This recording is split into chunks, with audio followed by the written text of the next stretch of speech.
Le Grand Land X, c'est le SUV compact d'Opel, concurrent des Kadjar et 3008. Il est justement cousin technique du 3008, avec qui il partage sa plateforme et tous ses éléments mécaniques. Le 3008 a changé son 1,6 litre diesel pour un 1,5 litre diesel de 130 chevaux. Le Grand Land X fait donc pareil, il l'a reçu cette année. C'est ce 1,5 litre diesel de 130 chevaux qu'on essaye ici. Il est proposé en boîte manuelle à 6 rapports ou en boîte automatique à 8 rapports, mais toujours pas de transmission intégrale, comme sur le 3008. Si la technique est la même que celle du 3008, la présentation est différente, surtout à l'intérieur, avec une planche de bord beaucoup plus classique. Pas de petit volant ici, pas de combiné numérique, ni de touche piano.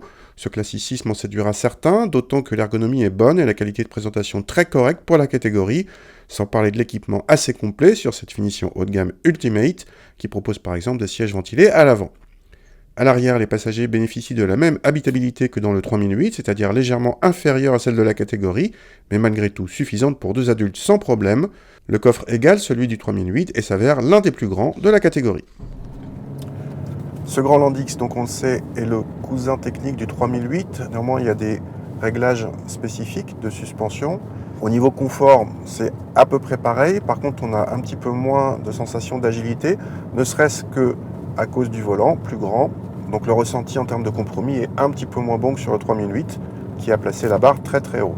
Pour le moteur, on a donc ce nouveau 1,5 litre diesel 130 chevaux. Comme sur les modèles PSA qu'on avait déjà essayé, on préférait l'ancien 1,6 litre, qui nous paraissait plus souple à bas régime, même si les valeurs de couple sont identiques. En sensation, on préférait l'ancien. Il va falloir quand même s'habituer à ce nouveau, qui est, paraît-il, plus vertueux face aux normes de consommation et d'émissions WLTP.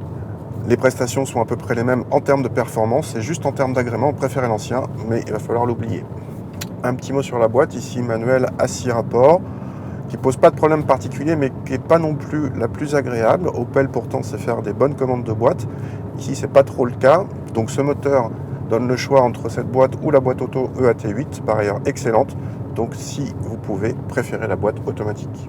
En consommation, nos mesures révèlent un petit dixième de mieux par rapport au 1,6 litre de 120 chevaux à performance quasiment identique. On espérait un gain un peu plus substantiel. Côté tarif, Opel a profité du changement de moteur pour augmenter les tarifs qui dépassent 36 000 € sur cette version haut de gamme et 38 000 € en boîte automatique. C'est aussi cher que le 3008 équivalent, plus flatteur en présentation et plus agréable au volant. Seule la version d'entrée de gamme du Grand Land X, nommée Édition, est sensiblement moins chère que l'entrée de gamme du 3008, avec presque 3 000 € d'écart avec cette motorisation diesel 130 chevaux.